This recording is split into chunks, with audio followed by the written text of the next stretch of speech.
Moi, Tervetuloa. hoje a gente está indo para Musta Pispala, o Pispala Negro, um festival anarquista aqui em Tampere, um dos maiores aqui na Finlândia, e a gente vai contar sobre a história do anarquismo aqui na Finlândia, porque que esse movimento aqui existe. Vamos começar pelo nome. Pispala significa o lugar dos bispos. Isso aqui é uma montanha alta e pelo jeito algum lugar algum aqui devia ter um monastério.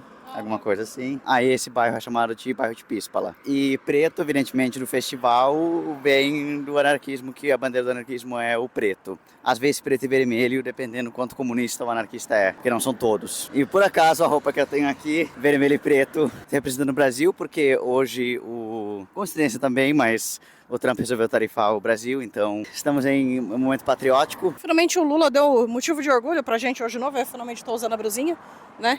Agora que peitou os Estados Unidos. Vamos ver até quanto vai durar isso, né? Mas hoje é motivo pra comemorar. Então, aqui na Finlândia sempre teve anarquistas desde 1900, mas eram espaços indivíduos. A maioria era social-democrata ou comunista. Mas na década de 80 começou a aumentar o número de anarquistas por causa da decepção da União Soviética, tinha ficado em estagnação e principalmente por causa de que teve revolta na Hungria e a União Soviética mandou tropas para acabar com essa revolta. Aí essa revolta dividiu o Partido Comunista Finlandês em Taistolainen, que eram tipo marxistas-leninistas que acreditavam que a União Soviética estava certo, comunistas não alinhados, eurocomunistas, que acreditavam que a União Soviética estava errada, que os povos deveriam ter autodeterminação e não ficar dentro de um império, mesmo que fosse um império vermelho. Aí o anarquismo começou a surgir ali, que eram pessoas que achavam que não, o comunismo é uma ideologia autoritária e o melhor seria o anarquismo. E por isso que até hoje os partidos comunistas finlandeses dividiram em mais outros, quando a União Soviética caiu na década de 90, e são bem pequenos. Enquanto que o movimento anarquista aqui na Finlândia é mais forte, vai encontrar bem mais deles.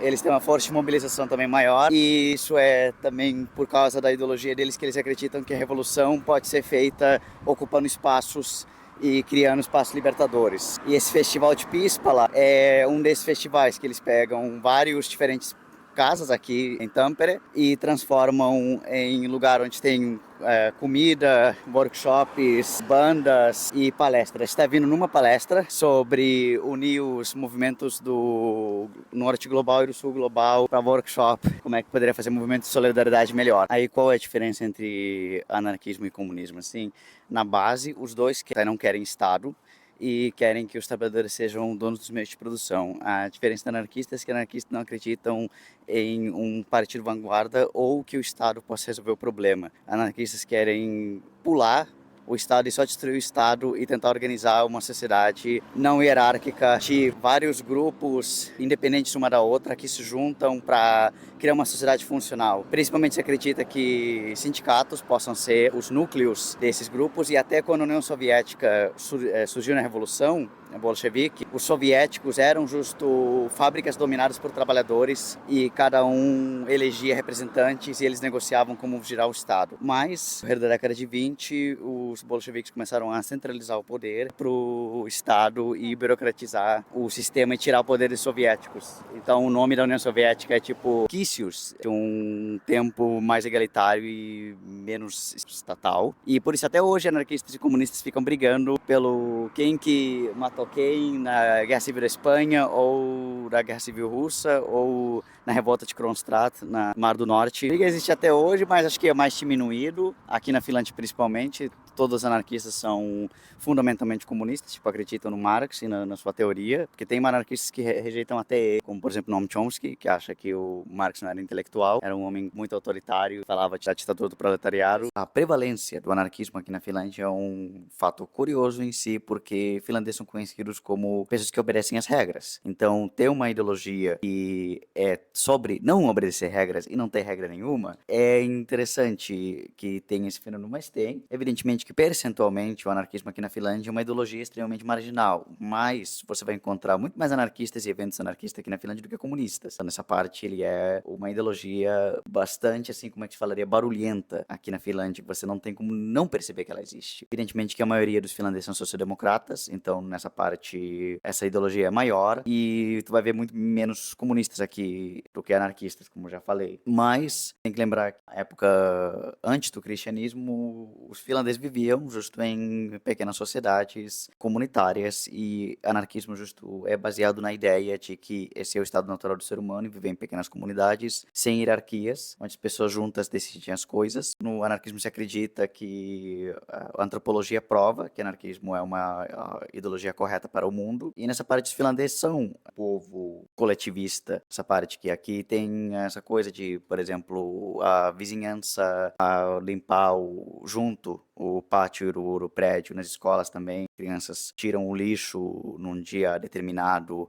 Já falamos aqui que, ao mesmo tempo, Finlândia é uma cultura extremamente individualista, sente que todo mundo deixa você em paz e não quer te atrapalhar, mas, ao mesmo tempo, nessa parte de fazer coisas juntos, é coletivista. Por exemplo, antigamente, antes do anarquismo ter o nome de anarquismo, era conhecido como coletivismo. O Bakunin falava de coletivismo, não de anarquismo. Quem inventou o termo anarquismo foi um teórico chamado José Proudhon, que nem o Bakunin, eram conhecidos do Marx. Evidentemente que eles acabaram brigando por justo essa coisa de qual é o dever do Estado numa revolução. E foi o Proudhon que inventou o termo anarquismo, e anarquismo significa sem governo, não significa desordem e bagunça. E até o símbolo do anarquismo, que é aquele A com um círculo, aquilo é, o A vem do anarquismo e o círculo vem da palavra ordem. O Proudhon tinha como frase anarquismo é ordem. Mas aqui na Finlândia são a maioria comunista, e por isso que tem a bandeira vermelha e preta, porque é a união entre comunismo e anarquismo. Aqui é um dos lugares que a gente vai ver palestra, que é o Biblioteca de Pispala, onde os anarquistas conseguiram alugar para fazer os seus eventos. Um dos prédios, porque aqui tem vários, a gente vai nesse porque está mais perto de casa. A gente só filmou os lugares que a gente foi, porque os anarquistas são bem tímidos com a câmera, não querem ser filmados, e a gente não queria ficar perguntando para todo mundo se eles querem ser filmados, então fica aqui com as imagens. Acho que foi numa palestra aqui que eles ficaram conversando seriamente de como derrubar o Estado capitalista burguês imperialista. Eu fiquei por pouco tempo, porque imaginei que seria risco de ficar falando qualquer coisa pró-violência. Imagina se tivesse um policial no meio deles, ou alguém gravando o som lá para incriminar as pessoas. Acho meio irresponsável fazer esse tipo de bate-papo. Aí depois disso a gente foi aqui num bar, punk, beber cerveja, onde tinha também bastante anarquistas, e o evento mais interessante que tinha aqui é a comemoração de 10 anos do Varisverkosto, que é um grupo antifascista finlandês que começou em 2003 a combater o grupo neonazista chamado Grupo de Resistência Finlandesa, que depois fundiu com a sueca, virando o Grupo de Resistência Nórdica. E nesse festa de 10 anos, eles estavam vendendo um livro contando sua história, que era uma coletânea de artigos. E uma das coisas boas nesse festa de 10 anos era que eles falaram que esse grupo neonazista ele foi proibido aqui na Finlândia depois de ter matado um antifascista.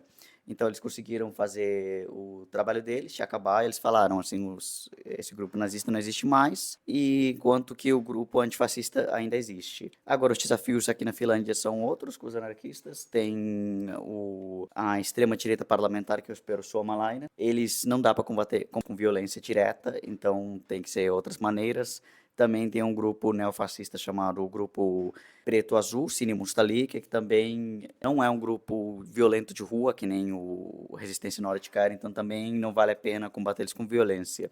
Então, nessa palestra falou que os antifascistas agora têm que começar a criar outros tipos de grupo para tentar melhorar a Finlândia e levar ele para o anarquismo e socialismo, porque claramente a sociedade não está indo mais para um nazismo violento, mas está indo para um neoliberalismo que cria outros tipos de sofrimento e apocalipse. E depois dessa palestra muito alto astral, a gente foi fazer um piquenique ali na beira do lago e ver o sol. Já era tipo 10 horas da noite, e porque aqui na Finlândia no verão não tem noite, então tava tudo bem claro o dia todo. Aqui na Finlândia tem tipo dois grupos anarquistas, tem os anarquistas como o grupo A, o ARYHME, e outros grupos menores, e aí tem os autônomos, que eles são marxistas-leninistas não hierárquicos. Eles acreditam em células autônomas, tentam criar justo uma sociedade socialista em qualquer lugar que eles estejam. Por exemplo, ocupando casas ou residências se transformando em centros sociais. Como eu falei, né, eles são marxistas-leninistas, mas eles não acreditam em vanguardismo ou criar partidos. Então, por isso que na prática eles são anarquistas. É uma ideologia que nasceu na Itália na década de 60 e veio até aqui na Finlândia. E tem sido muito mais sucesso do que os autônomos fascistas, que também existem, como sempre, fascistas tentam roubar ideias da esquerda e fazer uma ideia errada, e até agora, tipo, o máximo que eles conseguiram fazer era um centro de eventos fascista, mas um antifascista queimaram esse centro de evento, então eles estão sem lugar. Os nazistas na Finlândia, eles têm que fazer os eventos escondidos, porque senão eles são agredidos e queimados, e os lugares são depredados. Então, nessa parte, o anarquismo é uma boa força, né, contra os fascistas. Outros grupos também tem, aqui em Tampere, por exemplo, tem maoístas também que fazem antifascismo, mas, por exemplo, comunistas aqui, a maioria é pessoa velha. O marxismo-leninismo não é uma ideia muito popular hoje em dia aqui na Finlândia. E esse foi o nosso vídeo sobre o anarquismo aqui na Finlândia. Comente aqui o que vocês acham dessa história, dos eventos que aqui tem. Se você gostou do vídeo, deixa um like, aperte o sininho para seguir as notificações e... Nada!